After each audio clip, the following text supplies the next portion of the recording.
बिना तेल रे बनातु एमितिका नास्ता एटा थरे बनईकी डब्बारे टेकिकी पूरा मासे 2 मास जाए यार टेस्ट नहीं पारे। सकाଳେ संध्या बेले छोट मोट भोकरे निहाती एगुड़ाक खाइबा मजा निहाती उठातु।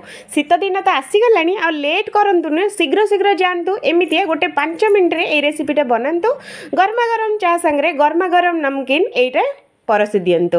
तो यहाँ जी थरे खाई यार स्वादटा तो टोटाल भूली पारनी।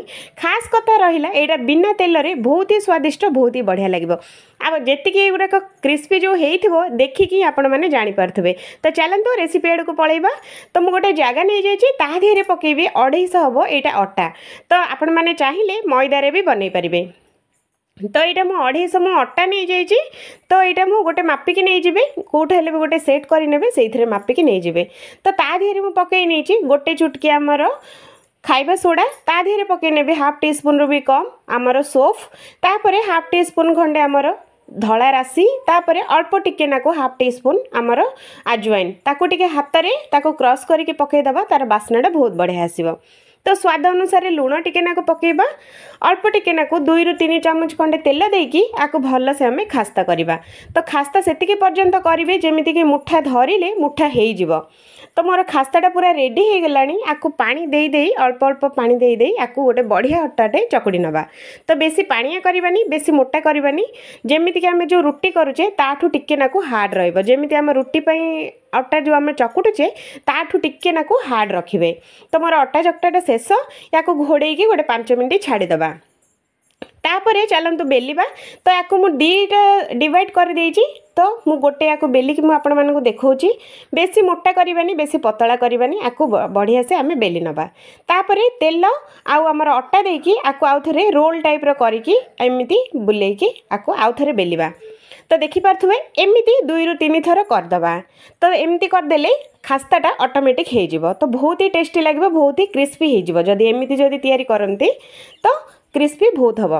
तो आउ थे मुझे अट्टा टिके नाको नहीं तेल आउ थे टिके नाको पकईकी आउ थे 4 कणिया ताको फोल्डिंग करके आउ थे आम को बेली नबा। तो देखो फ्रेंड्स मुझे बढ़िया से बेली नबा सबू रहा बेला उपरे आपण मैंने जमीती बेलिबे एटा सेतिकी क्रिस्पी हम। तो देखिपे फ्रेंड्स मु बेसी मोटा रखिनी कि बेसी पतला रखिनी आको मु बेली सारी। तो चलतु आको पीस पीस करके काटी नबा। साइजटा आपण मानकर जो साइज दरकार जेमिति डिजाइन दरकार सेमिति काटी परिबे। तो मु एठी स्क्वायर शेप दे दोची। तो देखंतु एगुड़ाक सब छोट छोट पीस करके काटी नबा। तो मुझे एगुड़ाक बढ़िया से काटी नहीं। तो देखंतु फ्रेंड्स मु बेसी मोटा रखिनी कि बेसी पतला भी रखिनी। तो मु मीडियम साइज रखी। तो चलतु एगुड़ा मु काटी नहीं। तो चलतु डीप फ्राए करवा। तो मु कढ़ी बसई नहीं। कढ़ी रे पकेबा गोटे बड़ चामच रे गोटे 2 चामच खंडे देसी गुआ घी। तेल रे भी आपण माने करि परिबे किंतु घी रे कले बहुत टेस्ट आसीबो। तो घीटा टिके तरली गला परे आगुरो जो आमे जो काटिकी रखिथिला से अट्टा पीस गुड़ाक सब एथेर आमे पकई नबा। पकईकी ए गुड़ाक गोटे 5 मिनट भल से आपको सेकिबा गोल्डन कलर आसला पर्यंत या सेकी नबा। तो बार बार एमती गोलई दउथबे गोलई देले कोन आउ माने शीघ्र सिझी जीवो। तो देखिपे फ्रेंड्स एगुड़ा पूरा गोल्डन कलर आसीगला देखिले ना। तो चलतु एगुड़ा को आम बाहर कर नबा। तो एतिकी गोल्डन ही रखिए कारण यहाँ आहरी तेल रू काढ़ी सारा घी रू काढ़ी सारा भी किसी समय गुड़ाक सेकी हुए भीतर भीतर जो गरम रुहे ना तो सेकी हो। तो एगुड़ा सब बाहर कर नबा। आउ थे भी से घीटा जो अच्छी आमर सेटा भी ये अल्प अल्प करके सब ये आम पकई नबा। तो गोटी गोटी करके आउ थे सब पकेबा। एगुड़ा भी सेम सेमती गोल्डन कलर आसला पर्यंत 5 मिनट आपको भी भल से आम भाजी नबा। तो गोल्डन कलर चेंज हो गलानी फ्रेंड्स। तो देखिपे देखला मात्रे ही गुड़ाक जना पड़ो जे केते गुड़ाक क्रिस्पी हुए। तो निहाती थरे बनातु मासे जाए 2 मास जाए यार मजा नियंतु। तो बहुत ही बढ़िया लगे जेहेतु कि घीर यहाँ तैयारी तो देहपाई भी बहुत भल किंतु देखिकी खाइबाटा बहुत भल। तापर चलतु से घीटा को आम बाहर कर नबा। से कढ़ई रे अल्प टिके नाको आम पानी दबा ता देहरे दबा आमर 2 ରୁ 3टा गुजराती छेचिकी आपण मैंने पकेबे नहले जदि गुंड अच्छी तो निहाती पकातु। तो मुझे गोटे कप पानी नहीं जाइए। तापर 3टा इलायची मु ता देहरे पकई देइछि गुजराती। तो ये मु आमर 250 मैदा को ये मु 100 ग्राम चीनी मुझे यूज करुँची। तो आपण मैंने जब अधिक मीठा खाऊे तो अधिक भी यूज करूँ किसी प्रॉब्लम ना।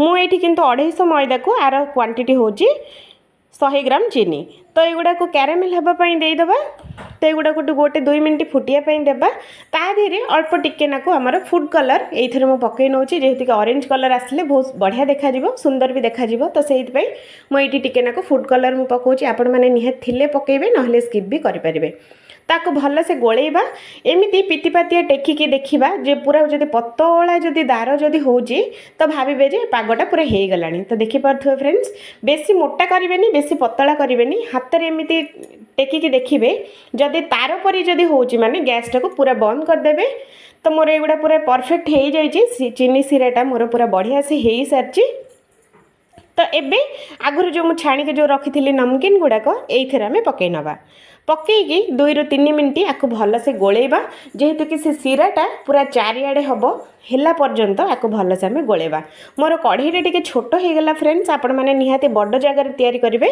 बहुत सहजर हो एमती छोटिया छोटिया जगह ने बहुत एगुड़ा गोलैयापाई बहुत असुविधा होची मु जानी नथिली सेइथिपाई मोर एठी टिके गोलैयापाई प्रॉब्लम होगला ताकू गोटे 2 ରୁ 3 मिनट आपको भलसे आम गोलेबा से सिराटा चारिआडे जमिति हम तो देखिपे सिरा रे पूरा जुड़ू बुड़ू होगी पूरा भर्ती होगी रहीटा गोटे 2 मिनट रे ही एगुड़ाक सब सुखीज बेसी माने टाइम नबनी कारण सिराटा मोर परफेक्ट होती तो से एगुड़ाक टिकेनाकू तो देखिपे एगुड़ा पूरा सुखीगला देखिले ना तो बहुत ही क्रिस्पी बहुत ही बढ़िया लगे निहाती थरे बनातु तो देखिले ना जी सिरा जो देखा जाउथला सब सुखीगला तो देखंतु पूरा रेडी होगला देखिले ना तो देखंतु शक्कर पारी पूरा रेडी होगला देखिले ना तो निहाती थरे बनातु आशा करुँच ये वीडियोटा बहुत भल लगे बोली जदि कोठी ना कोठी जदि टिके हेले भी भल लगे तो लाइक शेयर सब्सक्राइब करवा जमा भी भूलें जदि फास्ट टाइम करके मोर यूट्यूब चैनल देखुले तो निहाती कोठी ना कोठी जदि टिके हेले भी भल लगे तो लाइक गोटे देबे जदि मो वीडियो नुआ नुआ वीडियो देखिया चाहूले तो चैनल टी सब्सक्राइब करने पाखे थे बेल आइकन टी क्लिक करने तो मु रोचे सांग मैंने आउ थे देखा आ गोटे नुआ वीडियो रे तो से पर्यंत एमती केबे बनाउछंती केबे खाउछंती निहाती कमेंट करेंगे भल लगिले निहाती थरे बनातु आशा करुँच ये वीडियोटा बहुत भल लगे बोली तो मु रोची आउ थे देखा आ गोटे फ्रेश वीडियो रे जय जगन्नाथ।